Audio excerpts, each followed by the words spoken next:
Our top focus, challenges continue to mount on Europe. The cost of living crisis is worsening, energy prices are soaring, Russian gas supplies are disrupted. And there seems to be no end in sight to the war in Ukraine. In the face of all these challenges, European nations are still divided over how to mitigate this crisis. Gas is a new weapon between the West and Russia. Europe needs Russian gas to sustain through the harsh winter. However, it seems to be caught in a catch-22 situation. Buying Russian gas, which Europe desperately needs right now, would end up filling Russian war chests. Europe fears that the payments for gas will ultimately end up bolstering Russia's position in the war in Ukraine. Despite that, Europe wants to keep buying gas, but it wants to put a cap on the price. But even that can't be a solution because there seems to be a divide within the European Union which was split over whether to cap Russian gas prices or not. As energy ministers met in Brussels on Friday to decide on steps to shield citizens and businesses from sky-high energy bills, the European Commission President Ursula von der Leyen sought to lay the groundwork for Friday's meeting with a 5-point plan. This includes a price cap on Russian gas, a windfall tax on fossil fuel profits, a mandatory target for reducing electricity use, and emergency credit lines for power companies. Meanwhile, Russia has threatened to completely cut off the dwindling gas supplies if such a price cap is executed, given the intensity of the threat and Russia's recent move over Nord Stream 1. At least 10 EU member states have warned against singling out Russia while implementing a cap on gas prices. These countries include Italy, Poland and Greece. They want the EU to cap gas prices from all suppliers. Officials said that enforcing a price cap on Russian gas would probably require unanimous approval from all 27 EU states, as it would be treated as a bloc sanction. Meanwhile, a general gas price cap could be passed with a qualified majority.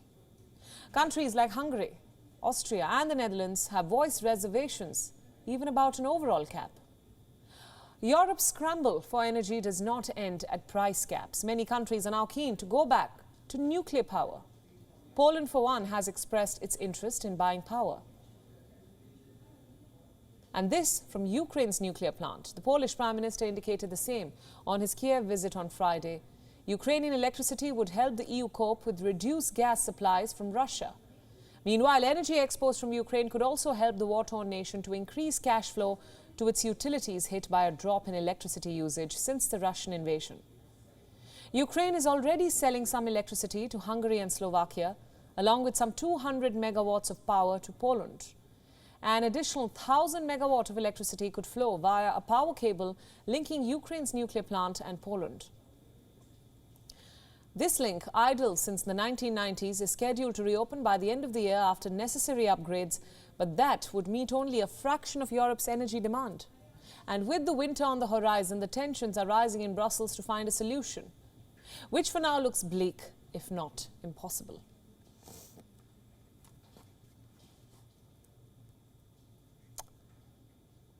And for more perspective, we are now being joined by Oleg Savitsky from Kiev. He is an energy policy expert. Oleg, welcome to the broadcast. Now, Europe, as we've been reporting, is currently in a catch-22 situation. Is there a plan in the bloc to meet the energy demands, especially before winter sets in? Hello. So, European Commission has set already a number of measures to mitigate this crisis.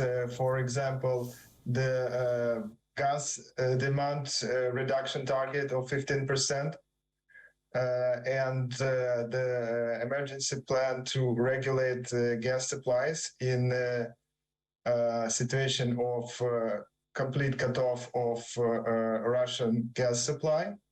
And the major challenge now is with the power market and very high and unbalanced profits of some power companies, while very high strain on the utilities which are dependent on gas. Right. So, Oleg, just follow up to that. At least 10 EU member states have warned against singling out Russia while implementing a cap on gas prices. Is this lack of unity going to cost Europe dearly? So it's definitely a challenge, and Russia's policy is to divide Europe and they use the gas blackmail as a leverage to that, to divide European countries on the energy issues, and some countries like Hungary, like Bulgaria, they are dependent very much on Russia in terms of gas supply, and this creates tensions in the EU. Right. But that definitely can be overcome if there is enough leadership from main political players. Right. Amidst this lack of political leadership, what could happen if and when Russia terminates gas supplies completely to Europe?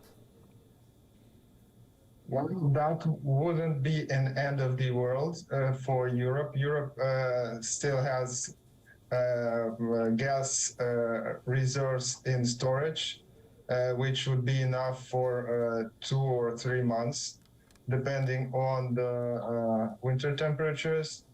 And the challenge is to implement as fast as possible a regulation that can reduce the gas demand, not only for electricity production, but also in industry and in households. Right, Oleg. Thank you so much for all those inputs, and thanks for joining us on this broadcast. Let's move on now. WION World is now available in your country. Download the app now and get all the news updates on the move.